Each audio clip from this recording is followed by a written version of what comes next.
loosen your belt. Take off any suspenders or braces you may be wearing. Pull your trousers and underwear down past your ankles.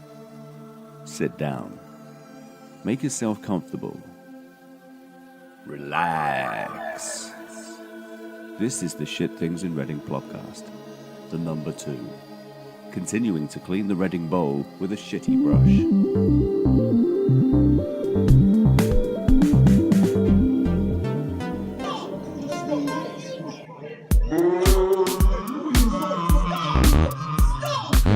Shit things in Reading.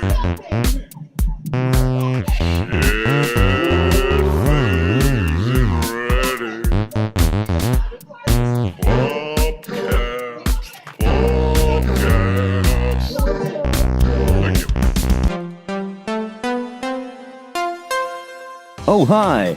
And how are you? Sexy, probably. Bet you're wondering what's coming up on this week's show. Well, aren't you? Well, let me tell you. Boy, are you guys in for a treat. First up, we have an exclusive interview with a man off the telly show Only Connect, who is from Reading. Then it's local celebrity profile time, where we'll actually be meeting the celebrity, olden days baby murderer Amelia Dyer. And finally, we'll do the music bit, where we'll be speaking to perhaps the best Reading band out there, the Pink Diamond Revue. There's all that and more on the number 2. So, let's get started! The first half of this edition of the Shit Things in Reading Plopcast is brought to you by Toilet Duck.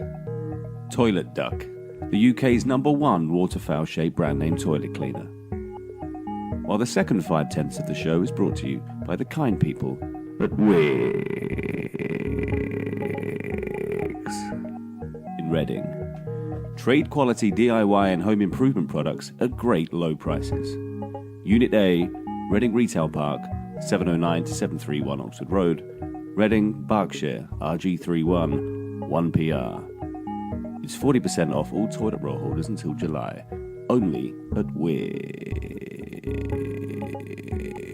Installation not included in price. Terms and conditions apply.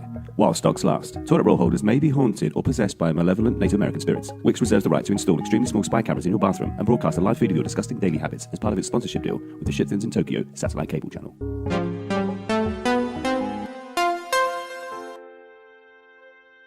The Shit Things in Reading dating agency. Phone in. Find your matching turn. Hi, I'm Shannon. If you've got balls like the Forbury Lion, give me a call. Who fancies a kiss? Who fancy kiss? Hi, it's Brian here. I'm actually currently in Weatherspoons, and it would be great if you could meet up, but I've already ordered actually, and they seem to be running out of patience with me, so if you could hurry up, that would be good.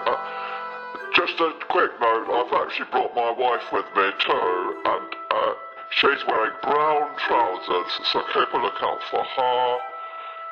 I forgot to mention I've got my sons with me as well, but if you fancy a romantic, please head down. Who wants kiss?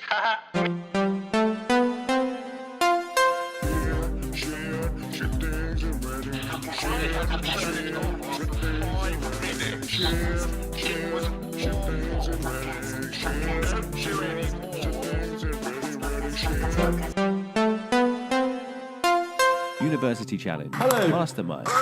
Big Brain. Let's keep on going. There's something about extremely difficult TV quiz shows that we just can't get enough of in this country. While we might not get many correct answers at home, we just love seeing the big-brained, egghead Poindexter types on the telly showing off and bragging about how clever they are.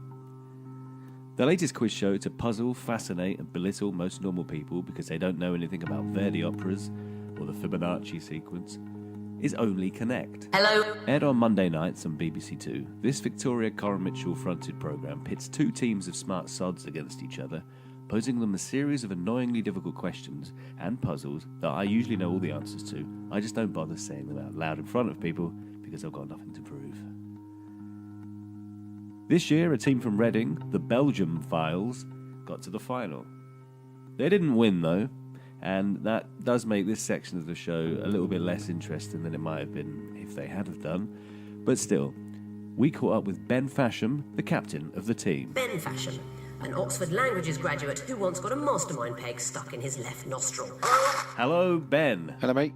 Good to be here in Shit Towers. Lovely view of the bins on the back of the mosque you've got here. All right? Yeah, smashing, thanks. Been to the Harvester in Prospect for my lunch, so no complaints at all. Congratulations on getting to the final. Did you not fancy winning? Yeah, of course we fancied winning, but it just wasn't to be on the night. So we were just happy to console ourselves with having the highest win percentage of any team in this series, 83.3 recurring percent. Why did you pick the name The Belgium Files for your team? Honestly, the only thing that we have in common is that we all like Belgium. Helen and I lived there for a few years, and Phil and his partner Marie used to come and stay quite a lot, and we'd all go on the shant all weekend. That sort of stuff just doesn't happen anymore, obviously, because of children. For our readers that are not really that familiar with Only Connects, can you explain the concept to them, please? Yeah, so the idea is to find the connection between a series of 4 clues. So the first round is just finding the connection. Next. The second round is to guess what the last clue will be. Next. The third round is the wall, where you're shown 16 clues and you have to put them into 4 groups of 4. So most people like we stuffed up in the final, but the damage was done in the second round actually. Next. And the last one is the missing vowels round, which is the one everyone always goes, oh yeah, I got 16 out of 16 on that round. Yeah, well done. Do you ever take part in any pub quizzes in Reading? If so, it's not really fair, is it? Helen and I less so. We all used to do the Lyndhurst on a Sunday night, and then that moved to the Queen's Head. Helen and I stopped doing it when our daughter came along, really. But Phil's still very active. He has outgrown Reading quizzing a little bit and has moved up to the Quiz League of London, so he does take it quite seriously, got a national ranking and that sort of thing. But he still makes his presence felt in the pub quizzes of Reading. Because he's 6'7" and has been on telly, he basically gets booed as soon as he gets walked into the pub. He gets booed when he goes up to the bar, and then he gets booed when he walks home with everyone's winnings as well. Now, you had your wife on the team, so shall I skip the question about Victoria Coral Mitchell's tits? A lot of people have asked the question about Victoria in general, and this is not the crudest of them. All I'll say is that she wouldn't change your mind what you think about her in person, I would say. And I hasten to add, I liked her beforehand, and I like her now. If you would, please give us a serviceable and amusing anecdote about your time on the television. Being sat in the green room in the middle of summer with a bunch of real ale drinking nerds wasn't really ample ground for anecdotes. I suppose the one that we sort of came back to a bit on the telly was our massive hangovers. There was one lady on social media who said that Phil had the look of someone who's been sick in a bin, and how right she was, actually, yeah. Do you think that heckling the other team backfired in the final somewhat? We were so far behind at that point, we thought we might as well try and be hilarious instead. And I think history will show that it completely worked. Okay, we're going to end this segment by playing some clips from the final. Ben Fashanu, thank you. That's it. This part's finished. You can go. Cheers. No worries, mate. Thanks for having me on.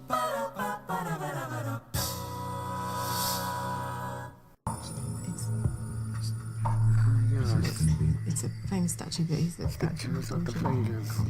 Next. Definitely fingers. Statue's finger. Flicking off. One shot of a finger. No, I don't want to see another one. Next. It's where the eyes are positioned for cricket. 2 seconds. This is famous statues are giving the finger to, what was it? The umpires. That's exactly right. Phil, perhaps you could demonstrate for us. Escapologist, one question remains. The twisted flax. The first clue is coming in now.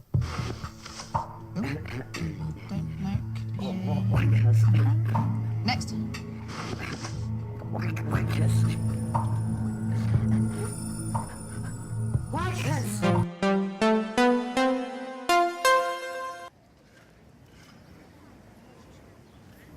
Come and get your lovely hot donuts. Yeah, nice and fresh.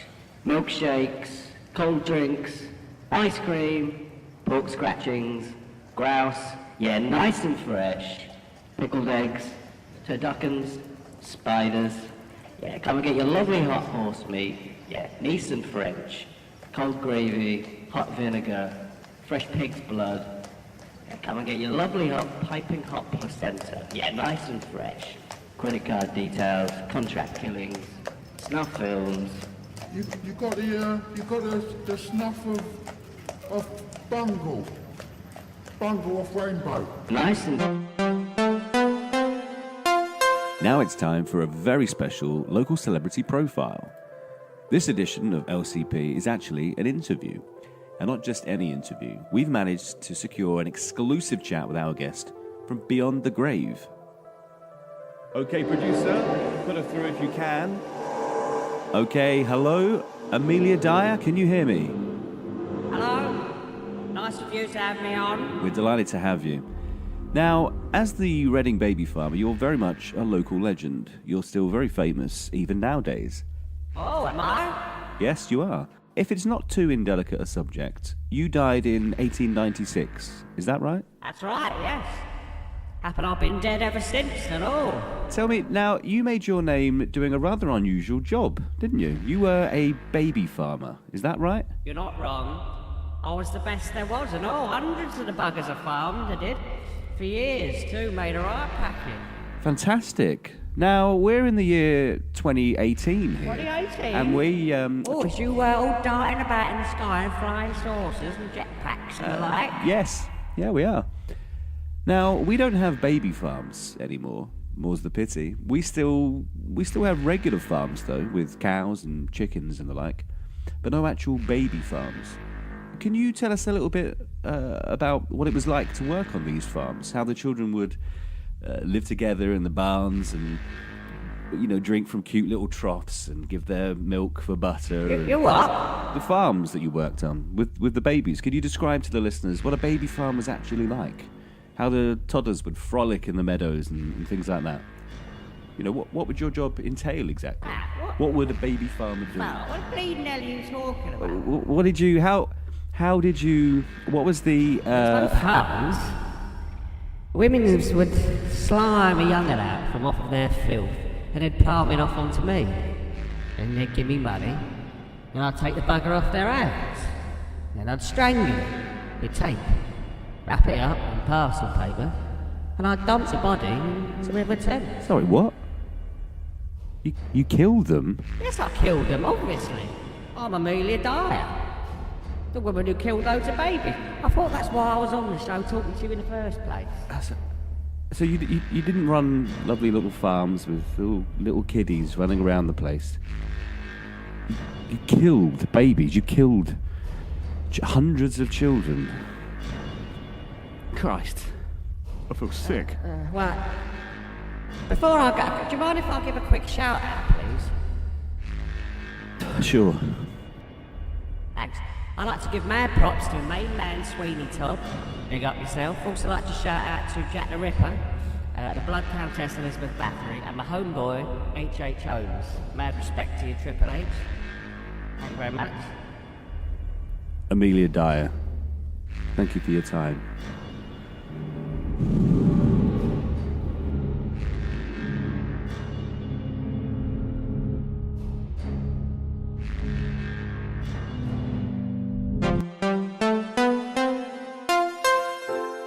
Hey, my name's Ruby.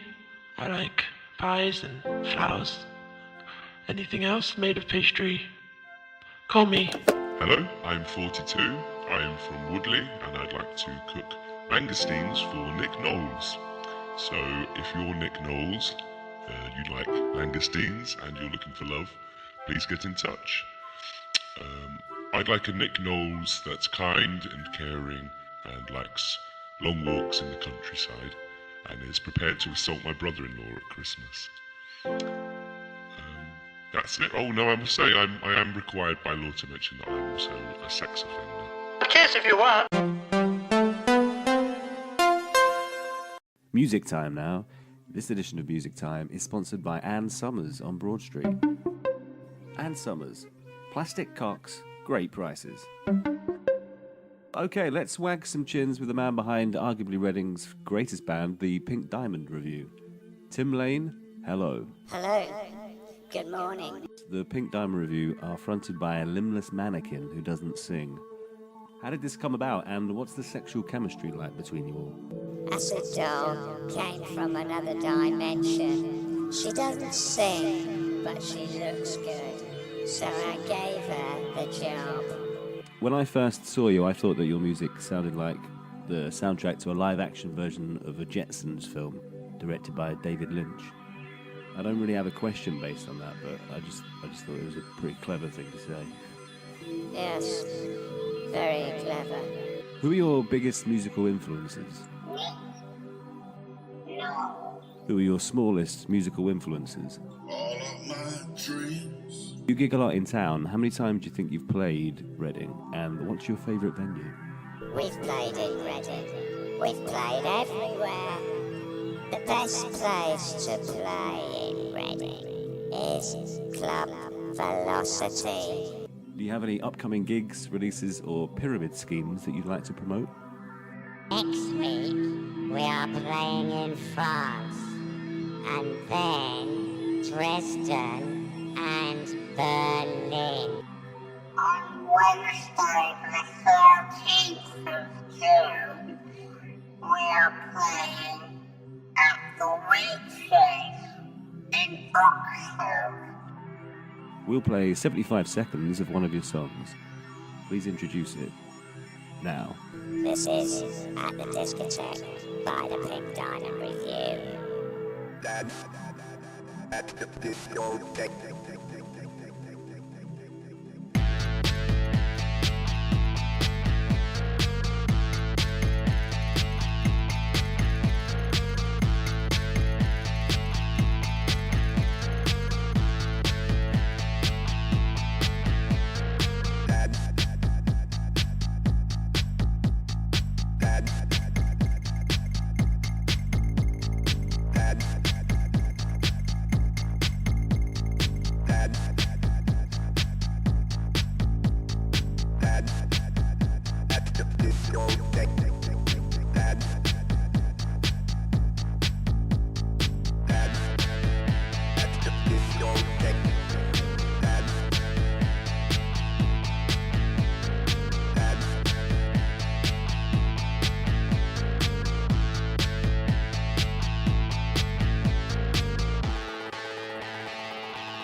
The newly established Shit Things in Reading wellness program is offering a unique new service designed to bring light and love into the very core of your being, and we're calling it Cultural Unprogramming and Learning Therapy. Once immersed and fully relaxed, you can join us in shaking off the burden of modern life and learn how to become free, clear, and mindful in a happy and hopeful setting. We teach you the secret steps to serenity that we hope you'll go on to share with others. Cultural Unprogramming and Learning Therapy offers you the precious present of peace and precise perception, giving you the courage to choose choice, courage, and compassion. Join us on Wednesday evenings in our unique retreat in the old abandoned Cooper Arms pub in Reading Marketplace, where we offer a relaxed and informal environment in which you can return to the self, safe from the pressure and demanding nature of friends, family and work colleagues. We encourage clear and unified thought, and all we ask in return is your attention, respect and loyalty. The modern world has become corrupted, and humanity's fate is in the balance.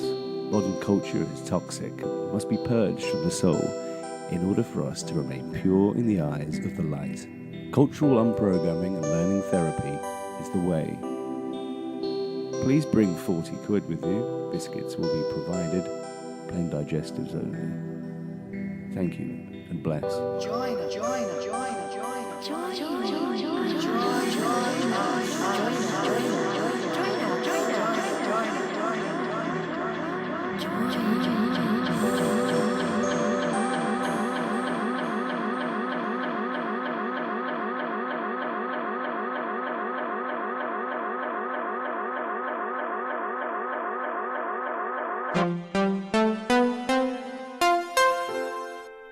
Hello, my name's Darren, and I'd like very much for a woman to come over to my house so I could cook her a Sunday roast. I do suffer with mental health issues though, so that is, you have to be aware of that. Also, I'm slightly afraid of ovens, but I can still cook a meal anywhere. Cook a Sunday roast. I do a joint of beef in the dishwasher. I'd make gravy in the kettle. I'd make carrots in the toaster. I'd warm through peas in a sink full of tepid water. Hello, this is Acid Doll from the Pink Diamond Revue. I make Yorkshire puddings on the immersion heater, and I cook roast potatoes in my pocket while doing aerobics. So, ladies, come over, and if you don't answer this advert, you will be in direct violation of Disability Discrimination Act of 1995, and I'll have you thrown in prison. So, thank you. Who want to kiss my butthole?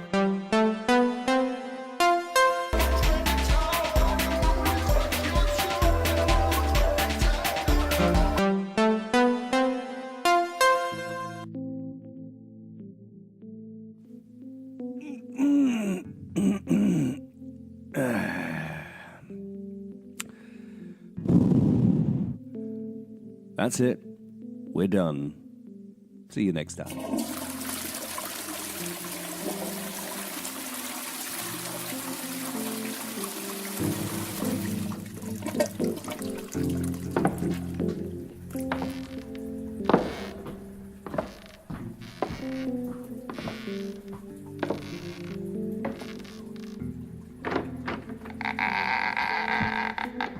Fucking hell.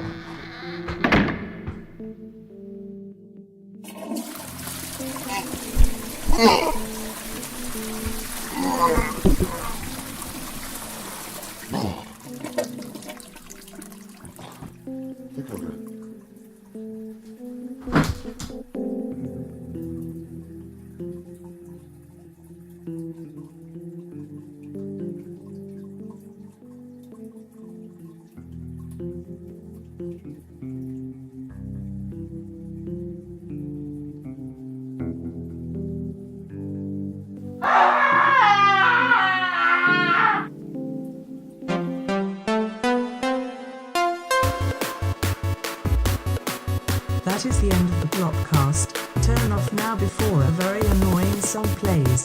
Please do it. You will regret it if you don't.